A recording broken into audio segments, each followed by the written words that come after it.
I need a hero. Aye, Skillet Hero Boom. Royal Rumble 2010 happened. What fuck? This is near 12 years ago. This Rumble. What happened, guys? What the fuck happened to pro wrestling? But anyway, guys, it is your 2010 Royal Rumble. Was it the greatest show of all time? No. Was it a damn good Rumble match? You're goddamn right. So let's dive in to this show, and it is a review here. And we were in Atlanta, Georgia. The last time we were at a Rumble event in Atlanta, Georgia, well, in this arena was 2002 Royal Rumble. Well, I'm saying in terms of Royal Rumbles, I'm sure they've been in this arena multiple times, guys. But Triple H won that night. But who was going to win the night? Who knows? But we kick off the show with Christian defeating Ezekiel Jackson. His match went about 12 minutes. This was actually a pretty good match. You know, Christian,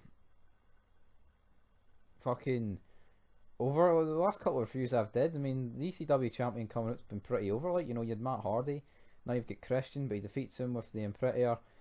Brilliant maneuver. William Regal was out there with Ezekiel Jackson, but a decent way to kick off the show. Meanwhile, backstage, we had a bunch of jobbers. We had Crime Time, Teddy Long. It's not Oksana. Is it Tiffany? I think it's Tiffany. Backstage, man. And essentially, this leads to a match between MVP and The Miz, which The Miz wins.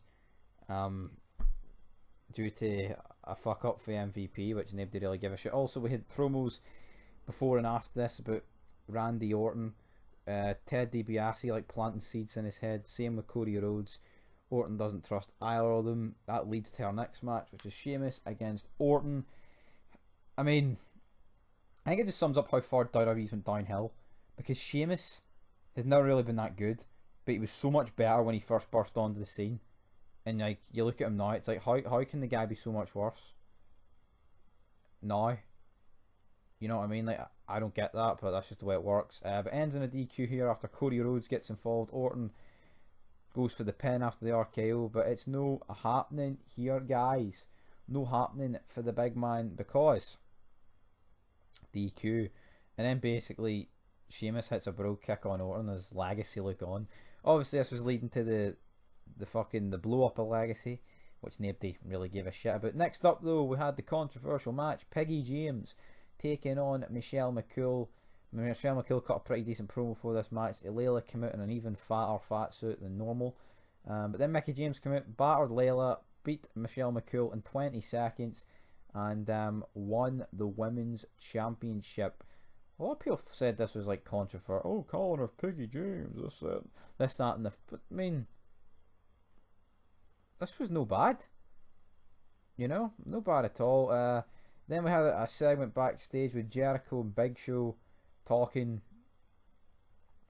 Basically, and then basically Jericho was talking about the Miz, and then Big Show's like, everything you said about the Miz is basically everything about you, mate.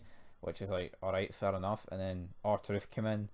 Jericho said, oh, Big Show's got his back, and then when he turned around, he wasn't there. Whoa, okay, that was brilliant. It was actually not bad, to be fair. Next up, though, for the World Heavyweight Championship, we had The Undertaker taking on Rey Mysterio. Taker was busted open in this match, but that didn't stop him from picking up the win. Mysterio, realistically, no chance at this stage of the game. Then backstage, we had Shawn Michaels being confronted by Kane about his obsession with The Undertaker. In came Triple H. They kind of a bit of a stir down, let the better man win, but Shawn Michaels like, oh, it's going to be me.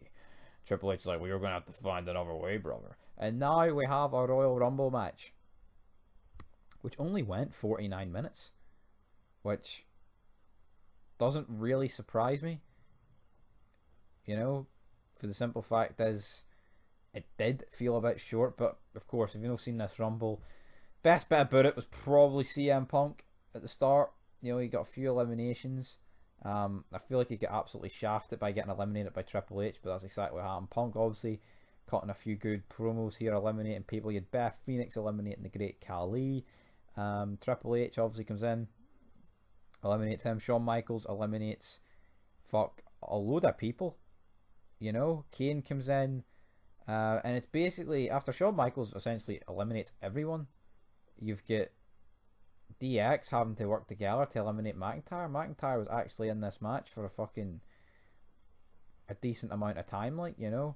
But then basically we had DX like having a bit of a stir down. Out comes Cena, and you've got that like freeway gimmick, which was pretty great. But Shawn Michaels eliminates him with Sweet Chin Music, Triple H. Then basically it's Shawn Michaels and Cena with nobody else in the ring. Big Show and Mark Henry come out. R-Truth eliminates both of them. Then we get Swagger, Kingston, etc. But then it's basically down to the final big five, which is Jericho, Edge, Batista, Michaels, and Cena. Edge returns, obviously, eliminates Jericho. Then we're left with our final four. Michaels gets eliminated by Batista after hitting Sweet Chin Music, and Edge. He went back over the ropes. It was sad. Just brilliant storytelling here on the setup. This feud with him and Undertaker, man, unreal. Batista's then eliminated, and then Edge eliminates Big Match John, and Edge is your winner. And he will go on to WrestleMania, guys. Overall, it's a pretty decent show. But, you know, the Rumble's fantastic, to be fair, but the rest of it's not really. And for that reason, I'm going to give this show a 6 out of 10.